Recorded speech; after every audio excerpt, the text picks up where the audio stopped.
इन्हीं लोगों में से एक थे होमी जहांगीर भाभा, जिन्होंने भारत को वो सामर्थ्य प्रदान किया जिसके कारण आज भारत की ओर कोई आंख भी उठाकर नहीं देख सकता। वो शक्ति न्यूक्लियर पावर है। लेकिन यह बहुत ही दुर्भाग्यपूर्ण था कि जो व्यक्ति केवल 18 महीनों में भारत के लिए न्यूक्लियर वेपन बना सकने में सक्षम था, उसकी मृत्यु एक प्लेन क्रैश में हुई। भारत के स्वतंत्र होने के 8 वर्ष पहले होमी जहांगीर भाभा लगभग 13 वर्ष विदेश में रहने के बाद जब छुट्टी बिताने भारत आए, तब तक वो अंतर्राष्ट्रीय स्तर पर एक वैज्ञानिक के रूप में अपनी पहचान बना चुके थे। इसी बीच दूसरा विश्व युद्ध शुरू हो गया और इन्होंने वापस विदेश जाने का इरादा छोड़ दिया। ये भारत के लिए एक वरदान साबित हुआ, क्योंकि आगे चलकर इस नौजवान ने विज्ञान के क्षेत्र में भारत की नियति को बदलकर रख दिया। होमी जहांगीर भाभा के प्रयासों के कारण आज भारत परमाणु ऊर्जा यानी कि एटॉमिक एनर्जी के क्षेत्र में विकसित देशों के साथ कंधे से कंधा मिलाकर खड़ा हुआ है। साथ ही आज सैकड़ों भारतीय भारत में ही रहकर अंतर्राष्ट्रीय स्तर का वैज्ञानिक शोध कार्य करने में समर्थ हैं। होमी जहांगीर भाभा का जन्म 30 अक्टूबर 1909 में मुंबई के एक शिक्षित और धनी पारसी परिवार में हुआ था। भाभा के परिवार में अध्ययन और शिक्षा के क्षेत्र में सेवा की लंबी परंपरा रही थी। साथ ही उनके परिवार में राष्ट्रीयता की भावना भी कूट कूट कर भरी थी। इस पारिवारिक वातावरण ने होमी भाभा के व्यक्तित्व के विकास में एक महत्वपूर्ण भूमिका निभाई। भाभा की प्रारंभिक शिक्षा मुंबई में ही हुई। वो बचपन से ही पढ़ने लिखने में बहुत तेज थे। उन्हें विज्ञान की किताबें पढ़ना बहुत पसंद था। साथ ही उन्हें कला, संगीत और साहित्य में भी बहुत रुचि थी। होमी भाभा चित्रकारी भी बहुत अच्छी करते थे और उन्होंने बचपन में चित्रकारी में अनेक प्रतियोगिताओं में पुरस्कार भी जीते थे। वे बहुत ही रचनात्मक थे और हर कार्य आदर्श तरीके से करते थे। स्कूली शिक्षा पूरी होने के बाद होमी भाभा अपने माता पिता की इच्छा के अनुसार इंग्लैंड की कैम्ब्रिज यूनिवर्सिटी में इंजीनियरिंग की पढ़ाई करने चले गए। कैम्ब्रिज में रहकर होमी भाभा को भौतिक विज्ञान ज्यादा पसंद आया। ये वो समय था जब फिजिक्स के क्षेत्र में एक के बाद एक महत्वपूर्ण खोजें हो रही थीं। इन सभी गतिविधियों का केंद्र कैम्ब्रिज में स्थित प्रख्यात वैज्ञानिक रदरफोर्ड की प्रयोगशाला थी। कैम्ब्रिज में भौतिक विज्ञान के क्षेत्र में नोबेल पुरस्कार विजेता डेरिक भी कार्य करते थे, जिनसे भाभा बहुत प्रभावित थे। होमी भाभा ने पहले इंजीनियरिंग की पढ़ाई पूरी की, उसके बाद उन्होंने भौतिक विज्ञान का अध्ययन करना शुरू कर दिया और फिर इसकी परीक्षा भी प्रथम श्रेणी में पास की। अगले 8 साल तक होमी भाभा ने यूरोप में रहकर भौतिक विज्ञान के क्षेत्र में कई शोध किए। उन्होंने अंतरिक्ष किरणों तथा मूल कणों पर मौलिक अनुसंधान किए, जिसके कारण उन्हें कई पुरस्कार भी मिले और अंतर्राष्ट्रीय वैज्ञानिक समुदाय में उन्हें सम्मान की दृष्टि से देखा जाने लगा। सन 1939 में होमी भाभा भारत वापस आए और विश्व युद्ध छिड़ जाने के कारण उन्होंने यहीं रुकने का फैसला किया। नोबेल पुरस्कार विजेता चंद्रशेखर वेंकट रमन के आग्रह पर होमी भाभा ने बेंगलुरु स्थित भारतीय विज्ञान संस्थान में कार्य करना शुरू कर दिया। उन्होंने न केवल अपना शोध कार्य जारी रखा, बल्कि अन्य भारतीय युवा वैज्ञानिकों को भी अपना सहयोग दिया। धीरे धीरे होमी भाभा के मन में अपनी मातृभूमि के प्रति एक जिम्मेदारी की भावना प्रबल होने लगी। उन्हें चिंता सताने लगी कि क्या भारत वैज्ञानिक विकास में विश्व में अन्य देशों के साथ कदम मिला पाएगा। उस समय विकसित देशों में न्यूक्लियर फिजिक्स के क्षेत्र में तेजी से शोध कार्य चल रहा था। कुछ वैज्ञानिकों का मानना था कि नाभिकीय विखंडन से यानी कि न्यूक्लियर फिजन से परमाणु ऊर्जा प्राप्त की जा सकती थी और कुछ ही दशकों में उसका उपयोग विद्युत शक्ति के उत्पादन में किया जा सकेगा।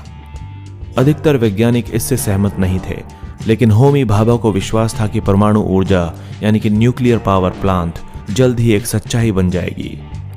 होमी भाभा को परमाणु ऊर्जा एक बहुत ही आकर्षक विकल्प लग रहा था, क्योंकि उनका मानना था कि जैसे जैसे भारत विकास के पथ पर अग्रसर होगा, उसकी ऊर्जा की आवश्यकता बढ़ेगी और उसकी ऊर्जा की बढ़ती मांग देश के पारंपरिक ऊर्जा स्रोतों से पूरी नहीं हो पाएगी। विकसित देशों में परमाणु ऊर्जा पर शोध कार्य बहुत गोपनीय तरीके से हो रहा था। होमी भाभा यह भी समझ रहे थे कि यदि भारत में परमाणु ऊर्जा को वास्तविक बनाना है तो उसके लिए तकनीकी ज्ञान भी भारत में ही विकसित करना होगा। इसके लिए ऐसे संस्थानों की जरूरत थी जो पूरी तरह से न्यूक्लियर फिजिक्स के क्षेत्र में मूलभूत अनुसंधान करने को समर्पित हों। इसीलिए होमी भाभा ने 1945 में टाटा ट्रस्ट से वित्तीय सहायता लेकर मुंबई में टाटा मूलभूत अनुसंधान संस्थान स्थापित किया। होमी भाभा बेंगलुरु से मुंबई आए और उन्होंने युवा शोधकर्ताओं को आमंत्रित किया। उन्हें अपने नए संस्थान में कार्य करने के लिए समुचित अवसर, साधन और वातावरण प्रदान किया। होमी भाभा वैज्ञानिक उत्कृष्टता के लिए प्रतिबद्ध थे और साथ ही वे एक कुशल प्रबंधक भी थे। जल्द ही Tata Institute of Fundamental Research एक श्रेष्ठ संस्थान बन गया। भविष्य में इसका लगातार विकास किया गया और आज दुनिया में इस इंस्टीट्यूट का एक महत्वपूर्ण स्थान है, जहां विज्ञान और गणित के क्षेत्र में अंतर्राष्ट्रीय स्तर के शोध हो रहे हैं। देश विदेश में कार्य कर रहे हजारों वैज्ञानिक और अनेकों भारतीय इस संस्थान के ऋणी हैं, जहां उनकी प्रतिभा का विकास और प्रशिक्षण हुआ। ये सब संभव हुआ क्योंकि होमी भाभा में महत्वाकांक्षी सपने देखने का और इन सपनों को वास्तविकता में बदलने का साहस था। होमी भाभा का सपना Tata Institute of Fundamental research पर ही खत्म नहीं हुआ। सन 1947 में जब भारत स्वतंत्र हुआ तो देश के विकास की योजनाएं बननी शुरू हो गईं। दूसरे विश्व युद्ध में हिरोशिमा और नागासाकी में परमाणु ऊर्जा का विध्वंस रूप देखकर पूरी दुनिया सहम गई थी। लेकिन तब तक कुछ वैज्ञानिक ये भी स्थापित कर चुके थे कि परमाणु ऊर्जा को नियंत्रित करके उससे बिजली बनाई जा सकती है। बिजली के उत्पादन के लिए परमाणु ऊर्जा के शांतिपूर्ण उपयोग की भी उम्मीद बन रही थी। होमी भाभा ने देश के प्रथम प्रधानमंत्री जवाहरलाल नेहरू को परमाणु ऊर्जा के क्षेत्र की संभावनाओं से अवगत कराया, न्यूक्लियर पावर प्लांट के क्षेत्र की संभावनाओं के बारे में बताया और उनको विश्वास दिलाया कि स्वतंत्र भारत के विकास में परमाणु ऊर्जा बहुत ही उपयोगी सिद्ध होगी। पंडित नेहरू होमी भाभा के व्यक्तित्व से अत्यंत प्रभावित हुए। परमाणु ऊर्जा कार्यक्रम को कार्यान्वित करने के लिए होमी भाभा के सुझाव पर नेहरू जी ने भारत सरकार के तहत एक विभाग, परमाणु ऊर्जा विभाग बनाया, जिसकी जिम्मेदारी परमाणु ऊर्जा से संबंधित खनिज खोज से लेकर तकनीकी शोध और विकास का सारा कार्य करना था।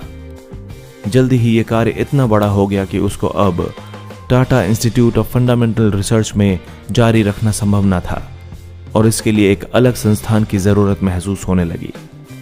1954 में होमी भाभा ने मुंबई के पास 1200 एकड़ की जमीन पर परमाणु ऊर्जा संस्थान स्थापित किया, जिसे हम आज भाभा न्यूक्लियर रिसर्च सेंटर के नाम से जानते हैं।